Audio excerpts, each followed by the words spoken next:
Hello viewers. आज इस video में हम एक क्वेश्चन पेपर ले रहे हैं। वो है यूटेट 2024 का सेकंड पेपर।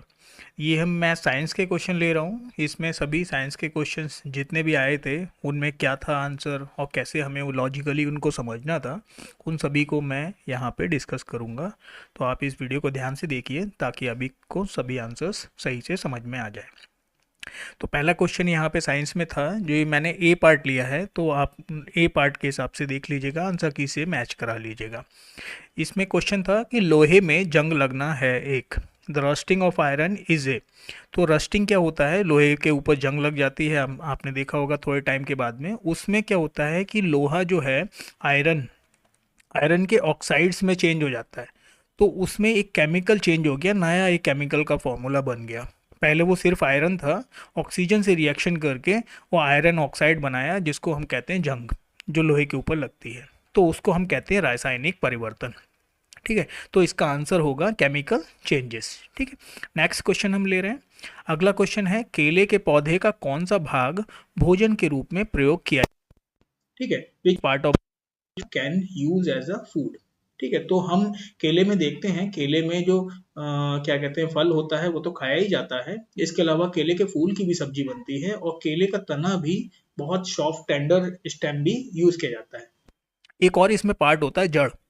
ठीक है, तो जड़ केले की किसी भी तरीके से सब्जी के रूप में यूज नहीं की जाती। तो जहां जहां जिस में हमें जड़ मिलेगा उस ऑप्शन को हम कट कर देंगे। यहाँ पे भी जड़ है, यहाँ पे भी जड़ है, यहाँ पे भी जड़ है। ठीक है, तीनों ही पार्ट में हमें रूट यहाँ पर, तो ये तीनों ऑप्शन गलत हो जाएंगे। तो हमारा ऑप्शन ए सही होगा कि फल, तना और फूल, फ्रूट, स्टेम और फ्लावर। ठीक है, तो इसको हम समझिए। ठीक, अगला क्वेश्चन है, विद्यार्थियों में अधिगम कठिनाइयों को पहचान के उपरांत विज्ञान शिक्षण में किस प्रकार के शिक्षण की व्यवस्था की जानी चाहिए। Which type of teaching should be planned after diagnosing the learning difficulties. ठीक है, किसी बच्चे समझने में, याद करने में उसको दिक्कत हो रही है। ठीक है, तो वो हमने पहचान लिया पहले। अब हम ऐसे विज्ञान में कि हम उसको नए तरीके से अच्छे से समझा सकें, तो इस तरीके की चीज को हम क्या कहते हैं, कौन सी टीचिंग है उसको हम कहेंगे। माइक्रो टीचिंग अलग होती है, टीम टीचिंग या पूरी एक ग्रुप में एक साथ टीचिंग होती है, डायग्नोस्टिक टीचिंग। ठीक है, और उपराज क्या कहते हैं, ठीक है, तो इस तरीके की टीचिंग को हम कहते हैं रिमेडियल टीचिंग। ठीक है, हम किसी का उपचार कर रहे हैं। ठीक है, तो हम अगर डायग्नोस्टिक यानी किसी चीज की पहचान कर रहे हैं, तो डायग्नोस तो हम पहले ही कर चुके हैं ना। डायग्नोस हम कर चुके हैं कि उसको समझने में दिक्कत हो रही है। तो समझने में दिक्कत हो रही है या नहीं हो रही है, उस चीज़ को समझने के लिए जो टीचिंग होती है उसको हम डायग्नोस्टिक टीचिंग या निदानात्मक टीचिंग कहते हैं, शिक्षण। ठीक है, लेकिन उसको हम सुधार कर रहे हैं। अब जो परेशानी आ रही है समझने में, उसको हम सही कैसे करें, तो उसको सही करने के लिए रेमेडियल टीचिंग की जाती है कि ऐसी तरीके के शिक्षण दिया जाता है जिससे कि बच्चा उस परेशानी से उबर पाए, उसका उपचार हो सके। ठीक है, अगला क्वेश्चन हम ले रहे हैं, जब हम दरवाजों के कब्जों में तेल डालते हैं तो उस स्थिति में घर्षण बल के ऊपर क्या प्रभाव पड़ता है। ठीक है, when we apply the oil in the hinges of the door then the case the friction will be. Friction क्या होता है, घर्षण। कोई भी चीज़ में जब हम ऑयल डालते हैं तो वो एक स्मूथनेस, उस दो सरफेस के बीच में एक्स्ट्रा फोर्स, अगर कोई बॉल है और किसी जगह सरफेस पे घूम रही है, चल रही है, तो थोड़े टाइम के बाद में बॉल उस सरफेस के ऊपर घिसती हुई चलती है। ठीक है, वो सरफेस भी बॉल के ऊपर एक इफेक्ट लगाता है जिससे कि बॉल थोड़ी देर बाद रुक जाती है, और बॉल भी सरफेस के ऊपर इफेक्ट लगाती है। बॉल जितनी स्मूथ होगी उतनी ही बहुत तेज़ी से वो बहुत दूर तक चलती रहेगी। ठीक है, जैसे गाड़ियों में होता है, साइकिल्स में होता है कि जब हम ऑयलिंग करते हैं तो ऑयलिंग के बाद में उनके बीच का फ्रिक्शन कम हो जाता है, और कम हो जाने की वजह से वो बहुत टाइम तक चलती रहती है। तो दरवाज़ों के कब्जों में अगर हम ऑयल डालेंगे तो उनके बीच में जो फ्रिक्शन होगा, घर्षण बल होगा, वो कम हो जाएगा। ठीक है, तो यहाँ पे क्या होगा, घर्षण बल घट जाएगा। ठीक है, गायब नहीं होगा घर्षण, कभी भी किसी भी केसेस में पूरी तरीके से गायब नहीं रहता और अनचेंज नहीं होगा, क्योंकि हम उसमें या तो वो कम होगा या फिर बढ़ जाएगा। ठीक है, अगर उसमें हम तेल नहीं डालेंगे तो वो बढ़ जाएगा, और हम उसमें ऑयल का यूज़ करेंगे तो उसमें फ्रिक्शन कम हो जाएगा।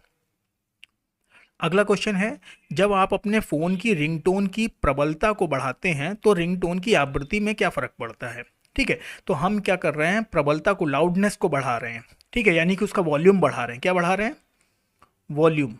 ठीक है, तो उसकी रिंगटोन जो है मोबाइल की, उसकी वॉल्यूम को हमने बढ़ाया तो उसकी फ्रीक्वेंसी में क्या फ़र्क आया। ठीक है, यहाँ पे मैं एक थोड़ी सी लाइन बनाता हूँ आपको समझने के लिए। क्या होता है कि जो साउंड की वेव्स होती हैं वो इस तरीके से ट्रैवल करती हैं। बहुत सिंपली समझा रहा हूँ, आप समझ लीजिएगा।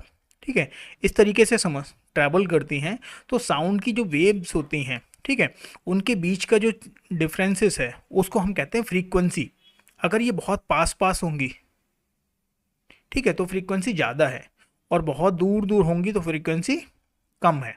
ठीक है, तो इस तरीके से। लेकिन इसका जो उतार चढ़ाव होता है उसको कहते हैं हम, यहाँ से जैसे यहाँ से यहाँ तक, अब वेव अगर लाउडनेस बढ़ाएंगे तो वेव ऐसे ऐसे बढ़ जाएगी। ठीक है, जब वेव बढ़ जाएगी तो वो लाउडनेस बढ़ जाएगी, तो इसका एम्पलीट्यूड बढ़ता है। लाउडनेस को हम क्या कहते हैं, वॉल्यूम को हम कहते हैं एम्पलीट्यूड। तो एम्पलीट्यूड बढ़ा देंगे तो भी उसकी वेव्स के ऊपर, फ्रीक्वेंसी के ऊपर कोई भी फर्क नहीं आएगा। तो ऐसे हमें हम समझते हैं कि फ्रीक्वेंसी के ऊपर भी कोई भी चेंजेस नहीं आएगा, क्योंकि हमने उसकी फ्रीक्वेंसी का, ये हमने उसकी लाउडनेस बढ़ा दी, ये अब लाउड हो गई ज़्यादा। लेकिन जितनी डिस्टेंस पे थी पहले, अभी भी उतनी डिस्टेंस पे है, तो उसकी फ्रीक्वेंसी के ऊपर उसको कोई भी चेंजेस नहीं आएगा। ठीक है, अगला क्वेश्चन लेते हैं। निम्नलिखित में से कौन सा एक हमारे शरीर के लिए सबसे ज़्यादा महत्वपूर्ण और आवश्यक है? ठीक है, सबसे ज़्यादा, ठीक है तो सभी आवश्यक, सबसे ज़्यादा कौन सा आवश्यक है? तो जैसे पोटेशियम है, सोडियम है, ये हमारे बॉडी में जो न्यूरॉन्स होते हैं, ठीक है, सिग्नल को जो ट्रांसफ़र करते हैं, सिग्नल को ले जाते हैं, उनमें ये हेल्प करते हैं। ऐसे ही मैग्नीशियम हेल्प करता है। लेकिन इसमें अगर हम समझें तो कैल्शियम जो है हमारी हड्डियों का ढांचा बनाता है। ठीक है, बॉडी में सबसे ज़्यादा पार्ट क्या होता है, बोन्स होती हैं, हड्डियाँ होती हैं। तो हड्डियों में ही सबसे ज़्यादा कैल्शियम मिलता है, और कैल्शियम सबसे ज़्यादा ज़रूरी है। अगर अमाउंट में देखा जाए तो बॉडी में बाकी सबके कंपैरिजन में कैल्शियम बहुत ज़्यादा अमाउंट में चाहिए होता है, इसीलिए इसका आंसर होगा कैल्शियम। अगला क्वेश्चन है, चुंबक के चुंबकीय गुण को निम्नलिखित में से किसके द्वारा नष्ट नहीं किया जा सकता? यानी कि हम क्या ऐसा करें जिससे कि वो नष्ट ना हो, है ना, नष्ट नहीं किया जा सकता। तो इसमें है कि हथौड़े से पीटने पर, जब हम हथौड़े से पीटेंगे तो वो टूट जाएगा, चुंबक टूट जाएगी। ठीक है, और उसके मैग्नेटिक जो क्वालिटी है वो नष्ट हो जाएगी, तो ये तो ऑप्शन होगा नहीं। ठीक है, गर्म करने पे क्या होता है, मैग्नेट की जो क्वालिटी होती है उसकी क्वालिटी कम हो जाती है। चुंबक को आप जितना गर्म करेंगे उसकी मैग्नेटिक इफेक्ट खत्म हो जाएगा। आप घर पे एक मैग्नेट लीजिए और उसको किसी लोहे की चीज़ में चिपका कर देखिए, और फिर उसको गर्म करिए और तब चिपका कर देखिए, दोनों ही केसेस में आपको फ़र्क दिखाई देगा। तो चुंबक को जब गर्म करते हैं तो उसकी मैग्नेटिक प्रॉपर्टी ख़त्म हो जाती है। ठीक है, अगर एक और ऑप्शन है कि क्या कहते हैं, उबालने से। तो जब हम उबालेंगे, है ना, या फिर कठोर सतह पे गिराने से, तो कठोर सतह पे जो हम गिराएंगे तो उस केस में क्या होगा कि मैग्नेट के टूटने का डर रहेगा। ठीक है, मैग्नेट टूट सकती है। जब हम उसको हार्ड सरफेस के गिराएंगे तो वो हथौड़े की तरह पीटने की तरह ही से बिहेव करेगी। ठीक है, जब हम उसको उबालेंगे, ठीक है, तो उबालने पे इतना ज़्यादा टेम्परेचर उसमें चेंजेस नहीं आएगा जो डायरेक्ट गर्म करने पे चेंजेस आएगा। तो उबालने पे और ये अब कठोर सतह पे गिराने से इसमें टूटना तो नहीं आ रहा है, तो आंसर इन्हीं दोनों में से होना चाहिए। वैसे उबालने से ज़्यादा हमें कन्वीनियंट आंसर समझ में आ रहा है। ठीक है, लेकिन अगर ड्रॉपिंग ऑन हार्ड सरफेस इस पे होता है तो इससे भी उसके ऊपर फ़र्क नहीं आएगा अगर मैग्नेट नहीं टूटती है तब। ठीक है, तो दोनों ही केसेस में थोड़ा सा चेंजेस है, आप इसको समझ सकते हैं। अगला क्वेश्चन है, भूकंप का अभिकेंद्र, यानी कि भूकंप कहाँ से शुरू हुआ? ठीक है, तो वो कहाँ पर होता है, अर्थ में कहाँ पर होगा? ठीक है, तो जो यहाँ पे इसको हम समझने के लिए एक छोटा सा अर्थ बना लेते हैं। अर्थ में हम समझते हैं तो सेंटर का पार्ट जो होता है उसको हम कहते हैं कोर। ठीक है, और अर्थ में हम समझते हैं कि हम ऊपर का इतना ही हिस्सा, बहुत छोटा सा हिस्सा जहाँ पे अर्थ की क्रस्ट होती हैं, वहाँ तक हम उसका एक्सेस है हमारे पास में, यानी कि हमारी पहुँच सिर्फ वहीं तक है। तो ये अर्थ का सरफेस ही कहलाता है। क्या कहलाता है? अर्थ का सरफेस। ठीक है, तो भूकंप जो आता है बहुत ऊपर के हिस्से में ही शुरू होता है, और यहीं पे इतना हिस्सा हिलेगा और बस इतने में भूकंप आ जाएगा। ठीक, तो अब हम इसमें आंसर देखते हैं कि इसका जो भूकंप का सेंटर होता है, यानी कि भूकंप कहाँ से उत्पन्न हुआ, वो कहाँ पर होता है, तो अर्थ के कोर पर। यहाँ पर भूकंप नहीं उत्पन्न होता। यहाँ पे भूकंप अगर आएगा तो पूरी अर्थ हिल जाएगी। ठीक है। तो ऐसा तो होता नहीं, एक जगह भूकंप आया तो थोड़ी दूर तक उसका इफेक्ट रहता है, थोड़ी रेंज तक रहता है, उसके बाद फिर नहीं रहता है। ठीक है। अगला है, तो ये वाला तो गलत हो गया।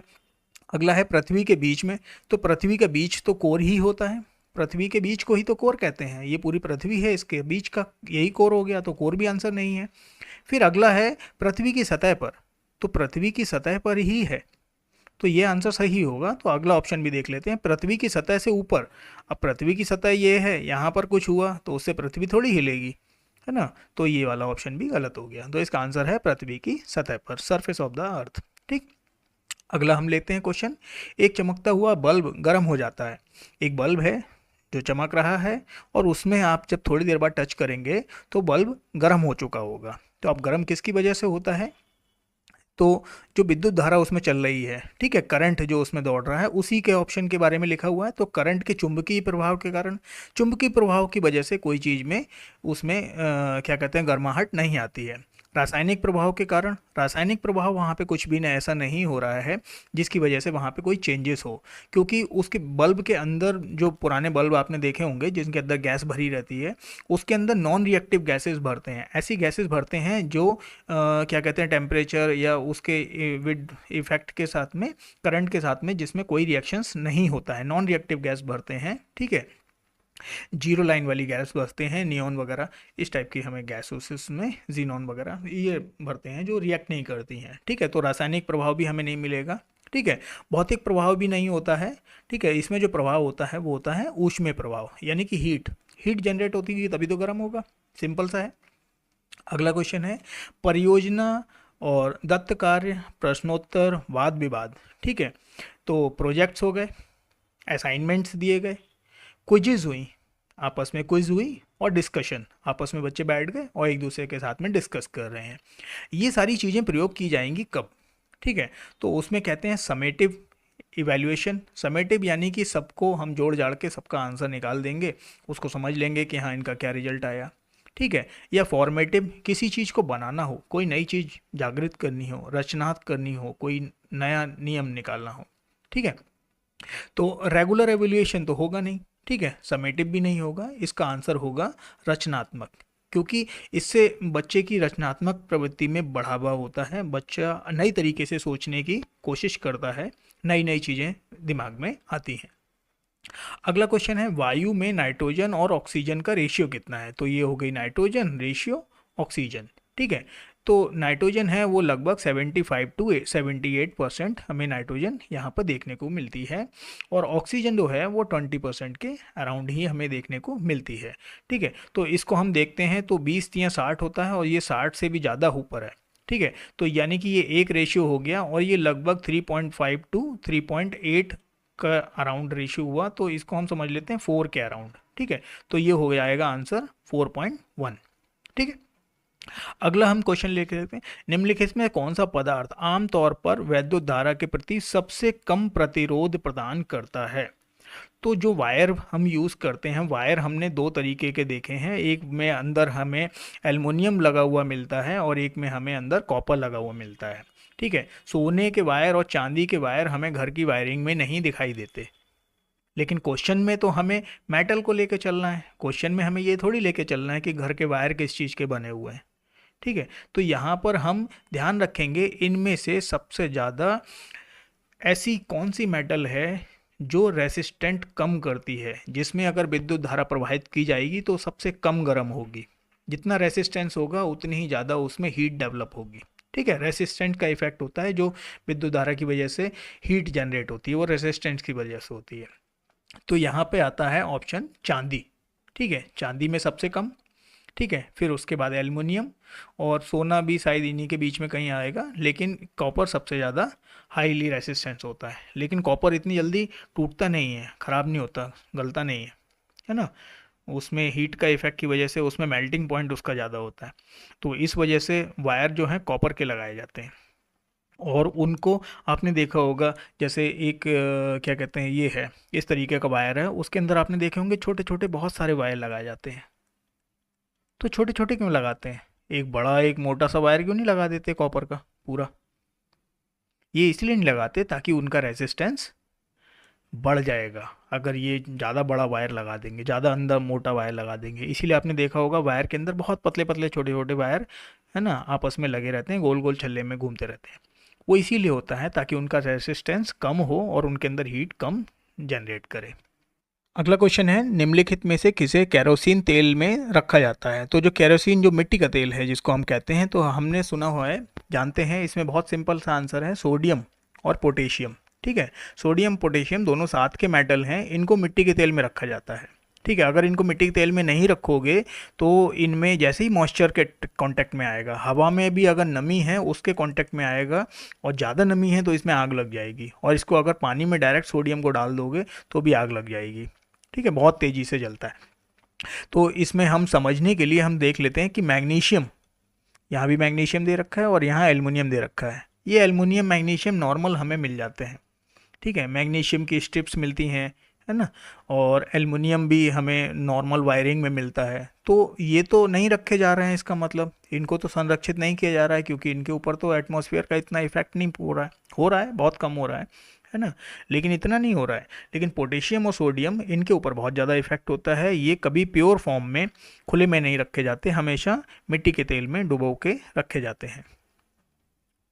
ठीक है, रॉकेट निम्न में से किसे संरक्षक के सिद्धांत पर कार्य करता है? रॉकेट किस चीज के संरक्षण के सिद्धांत पर कार्य करता है? Principle of conservation. जब रॉकेट मूव करता है, ठीक है, तो रॉकेट जो चलता है मास के बेसिस पे नहीं चलता है। ठीक है, रॉकेट जब मूव कर रहा है, ठीक है, दिवाली पे आपने रॉकेट चलाया ही होगा। ठीक है, तो एनर्जी तो है ही उसमें, मास है, लेकिन उन सबसे ज़्यादा है कंजर्वेशन ऑफ मोमेंटम। मोमेंटम अगर उसका बना रहेगा, ठीक है, तो वो मूव करता रहेगा।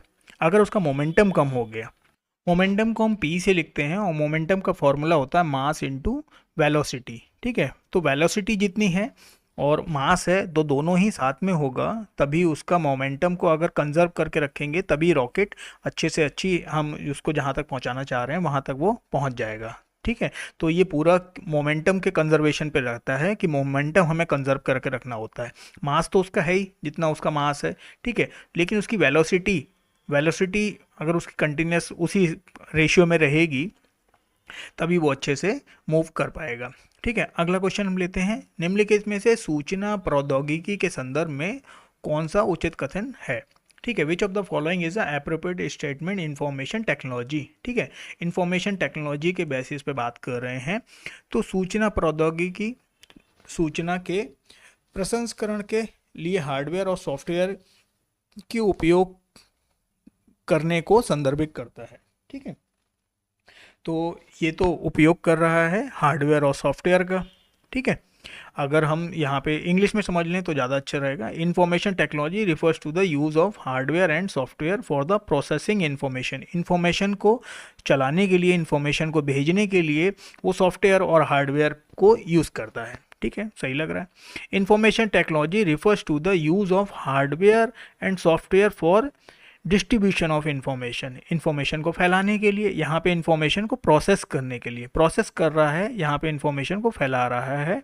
ठीक है, अगला ऑप्शन है, information technology refers to the use of hardware and software for the storage, retrieval, processing and distribution. Process भी कर रहा है, डिस्ट्रीब्यूशन भी कर रहा है, स्टोर भी कर रहा है, हार्डवेयर में स्टोर होगा ना, और रिट्राइवल। ठीक है, रिट्राइवल का मतलब होता है उसको पुनः प्राप्ति। ठीक है, तो जहाँ से भेज रहे हैं तो दूसरा वाला उसको रिसीव करेगा। ठीक है, फिर उसको प्रोसेस करेगा। ठीक है, डिस्ट्रीब्यूट भी करेगा। तो ये सारी चीज़ें आती हैं इंफॉर्मेशन टेक्नोलॉजी में। ठीक है, ये भी सही है ऑप्शन, लेकिन पूरी तरीके से सही नहीं है। ये भी सही है लेकिन पूरी तरीके से सही नहीं है। ये 100% सही है। ठीक है, और लास्ट वाला ऑप्शन है नन ऑफ दीज, तो नन ऑफ दीज तो होगा ही नहीं। ठीक, अगला ऑप्शन है, विज्ञान प्रदर्शनी के आयोजन का मुख्य उद्देश्य है। ठीक है, तो अगर कहीं पे कोई विज्ञान प्रदर्शनी लग रही है तो उसका आयोजन क्यों किया जा रहा है, उसके लिए क्या है मुख्य उद्देश्य उसका, विज्ञान प्रदर्शनी का, कि विज्ञान प्रदर्शनी क्यों लगाई जा रही है, तो उसका उद्देश्य है शिक्षार्थियों के प्रायोगिक कौशल के आधार पर ग्रेड देना।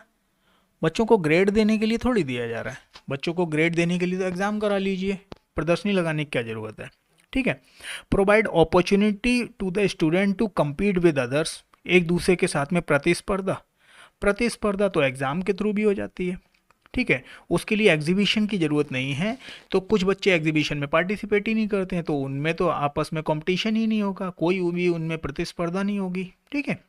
अगला है provide opportunity to student to showcase their creative ideas.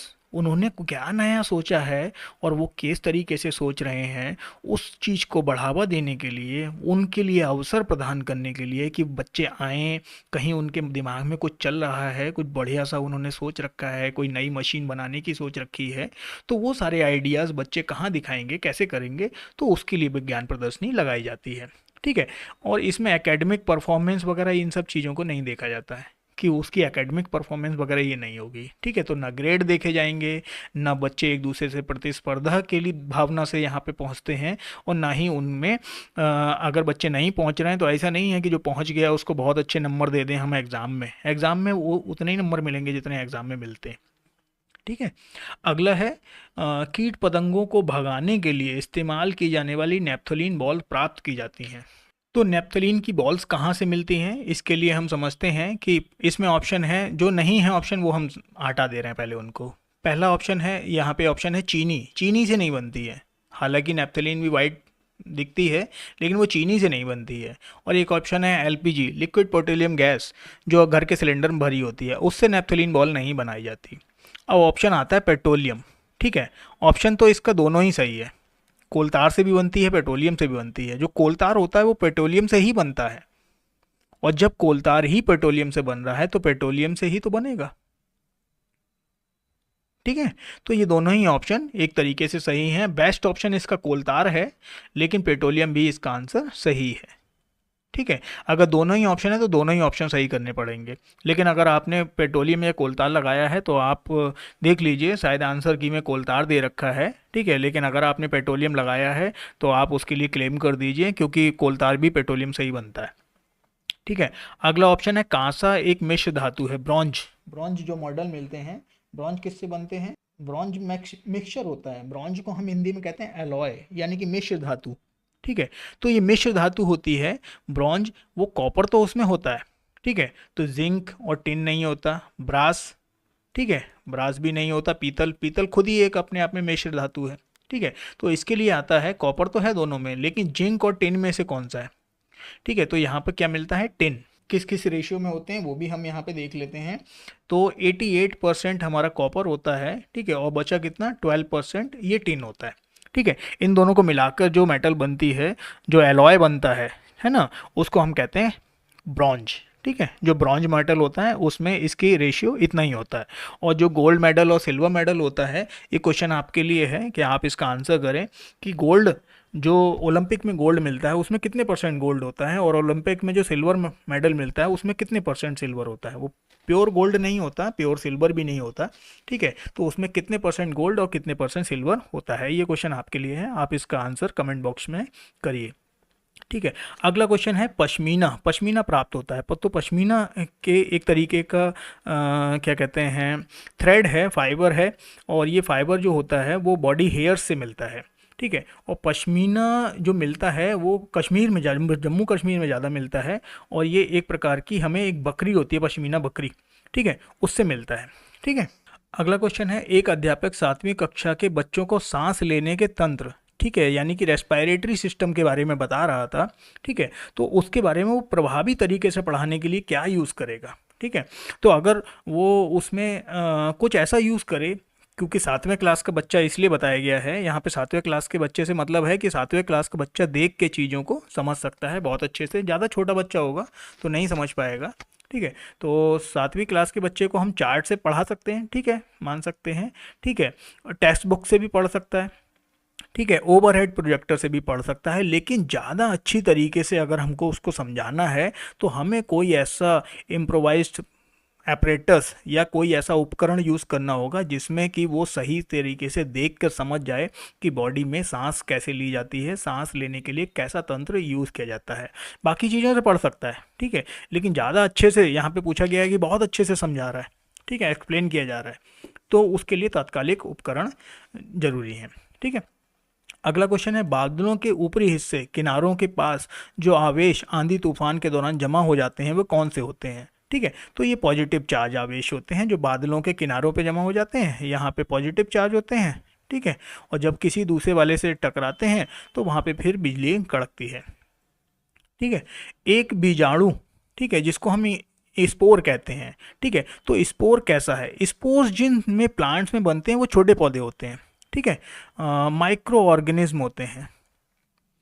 ठीक है, मैक्रो भी होते हैं लेकिन उनमें माइक्रो वाले में ज़्यादा स्पोर्स बनते हैं। तो इसमें बड़े बड़े पौधे नहीं आएंगे, जैसे गुलाब है ये नहीं आएगा, आलू है नहीं आएगा, अदरक है नहीं आएगा। ब्रेड मोल्ड, जो ब्रेड के ऊपर ब्रेड सड़ जाता है, जब ब्रेड के ऊपर फफूंदी लग जाती है तो फफूंदी में आपने देखा होगा ऐसे ऐसे छोटे छोटे काले काले डॉट डॉट से मिलते हैं। इसी डॉट के अंदर से बहुत सारे छोटे छोटे ऐसे धागे जैसे छोटे छोटे बिंदु जैसे निकलते हैं और इन्हीं को हम कहते हैं स्पोर्स। ठीक है, तो ये स्पोर्स किससे बनते हैं, तो ये ब्रेड मोल्ड एक तरीके का फंजाई है जिसको कहते हैं राइजोपस। ठीक है, राइजोपस से मिलेगा, राइजोपस म्यूकर, ये ब्रेड मोल्ड में मिलते हैं। ठीक है, अगला क्वेश्चन लेते हैं। एक आदमी दर्पण के सामने खड़ा हुआ है और देखता है कि उसका प्रतिबिंब उससे बड़ा है। ठीक है, एक आदमी दर्पण के सामने खड़ा हुआ है। ठीक है, तो अगर ये दर्पण है ऐसा और एक आदमी यहाँ खड़ा हुआ है, तो यहाँ की जो इमेज होगी, ठीक है, वो टकरा के उसको यहाँ पे इमेज दिखाएगी। ठीक है, सेंटर की तरफ जाएगी, तो उसका यहाँ पे प्रतिबिंब कैसा होगा, बनेगा छोटा बनेगा। और अगर दर्पण ऐसा बना होगा, आपने गाड़ियों के शीशे में देखा होगा ना कि अगर ऐसा होता है तो उसमें इमेज बड़ी दिखती है। ठीक है, तो ऐसे में हमें प्रतिबिंब बड़ा दिखाई देगा।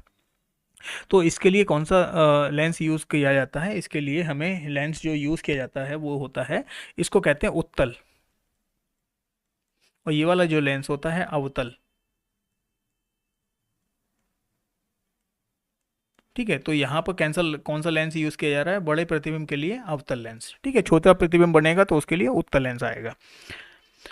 अगला आंसर है, पौधे वायुमंडल से CO2 कार्बन डाइऑक्साइड मुख्यतः किस माध्यम से लेते हैं। तो पौधे जो कार्बन डाइऑक्साइड लेते हैं वो पत्तियों से लेते हैं, पत्तियों में स्टोमेटा मिलते हैं। ठीक है, सॉरी यहाँ टिक कर दिया, पत्तियों से लेते हैं। ठीक है, पत्तियों में स्टोमेटा मिलते हैं और स्टोमेटा से पौधे सांस लेते हैं। ठीक है, ऑक्सीजन भी उसी से छोड़ते हैं। अगला क्वेश्चन, निम्नलिखित में से किसमें जल धारण क्षमता यानी कि किसमें पानी ज़्यादा सोख सकती है, कौन सी मिट्टी ऐसी है जो पानी को ज़्यादा सोख सकती है। तो इसमें आती है रेतीली मिट्टी, रेतीली मिट्टी में पानी नहीं सोखता है। लोमी मिट्टी भी कम पानी सोखती है, लेकिन क्ले जो है ना, क्ले सॉइल चिकनी मिट्टी, इसमें पानी ज़्यादा सोखता है। ठीक है, लोमी में भी सोखता है, सैंड पहले नंबर पे आएगा जिसमें कम सोखता है, उससे ज़्यादा फिर लोमी में और सबसे ज़्यादा क्ले में। ठीक है, तो अगला क्वेश्चन हम लेते हैं, नवाचार विज्ञान के अध्ययन में कौन कौन सी व्यक्तिगत योग्यताएं विकसित हो जाती हैं, क्या क्या चीज़ें योग्यताएं दिमाग में आ जाती हैं अगर हम कोई इनोवेटिव साइंस को पढ़ते हैं। हम किसी विज्ञान की ऐसी शाखा को पढ़ें जहाँ पर हमें पता चले कि ये खोज की जा रही है, अच्छा ये खोज की जा रही है, अच्छा ये फलाना ढिकाना ये ऐसा चीज़ खोज ली गई, अच्छा ये नई टेक्नोलॉजी ये आ गई। जब हम इस तरीके की चीज़ों को पढ़ते हैं तो हमारे दिमाग में क्या चीज़ नई बन के आती है, हमारे अंदर क्या चीज़ आती है। ठीक है, नए आइडियाज़ आते हैं, बिल्कुल आते हैं। नई सोशल साइंस आती है, सोशल साइंस पढ़ने का मन करता है ऐसी चीज़ों को पढ़ने के बाद में। नई सिंगल साइंस सब्जेक्ट, ऐसी चीज़ों को पढ़ने के बाद में हम ये सोचते हैं कि हम बस खाली इसी चीज़ पे नहीं, हम हर तरीके की सोच हमारे दिमाग में डेवलप हो जाती है, तो सिंगल साइंस सब्जेक्ट नहीं आता है। ठीक है, साइंस की और खोजों के बारे में पढ़ने का मन करता है, और खोजों के बारे में पढ़ने का तो मन करता है, लेकिन हमारे दिमाग में नई खोजों के प्रति आइडिया भी आते हैं। ठीक है, तो ये कम सही है, ये ज़्यादा सही है। ठीक है, अगला है, वायुमंडल में ओजोन लेयर किस परत में होती है। तो ओजोन जो लेयर होती है वो स्ट्रेटोस्फीयर में होती है। ठीक है, स्ट्रेटोस्फीयर, आइनोस्फीयर सबसे ऊपर होता है। ठीक है, सबसे ऊपर होता है ये अर्थ है, सबसे पहले ट्रोपोस्फीयर ए वाला आएगा। ठीक है, उसके बाद में मीजोस्फीयर, फिर स्ट्रेटोस्फीयर, फिर आइनोस्फीयर, फिर थर्मोस्फीयर, इस तरीके से आते हैं। ठीक है, तो जो ओजोन होती है O3 वो स्ट्रेटोस्फीयर में होती है। ठीक है, और 5 किलोमीटर की लेंथ होती है इसकी, लगभग 5 किलोमीटर की हाइट में तक रहती है। विटामिन और खनिज कहलाते हैं, विटामिन और खनिज। ठीक है, ये सुरक्षात्मक भोजन है, विटामिन खाएंगे, मिनरल्स खाएंगे, तो इनसे बॉडी को हमें सुरक्षा मिलेगी। ऊर्जा नहीं मिलती, ऊर्जा तो कार्बोहाइड्रेट और ये प्रोटीन वगैरह खाने से मिलती है। ठीक है, बॉडी बिल्डिंग प्रोटीन करता है। फैट जो ऑयल होते हैं वो फैटी फूड होते हैं, उनसे बॉडी में स्टोरेज बढ़ता है। ठीक है, मोटे हो जाते हैं, खाल मोटी हो जाती है। ठीक है, जिससे कि वसा बढ़ती है, चर्बी बढ़ती है। ठीक है, तो बॉडी बिल्डिंग के लिए प्रोटीन हो गया, एनर्जी के लिए कार्बोहाइड्रेट हो गया, और फैटी ऑयल्स के लिए ऑयल्स हो गए। ठीक है, और प्रोटीन वगैरह जो विटामिन और मिनरल्स हैं उससे कि हमारे शरीर को रोगों से लड़ने की प्रति सुरक्षा मिलती है। ठीक है, अगला क्वेश्चन है, निम्नलिखित में से कौन सा ऊर्जा का एक नवीनीकरण, ऐसा सोर्स जिसमें ऊर्जा जिस चीज़ से हम बना रहे हैं वो चीज़ ख़त्म ना हो। पेट्रोलियम, हमने पेट्रोलियम को बनने में मिलियन ईयर लगते हैं। ठीक है, 10 लाख साल से ज़्यादा लगते हैं पेट्रोल को बनने में।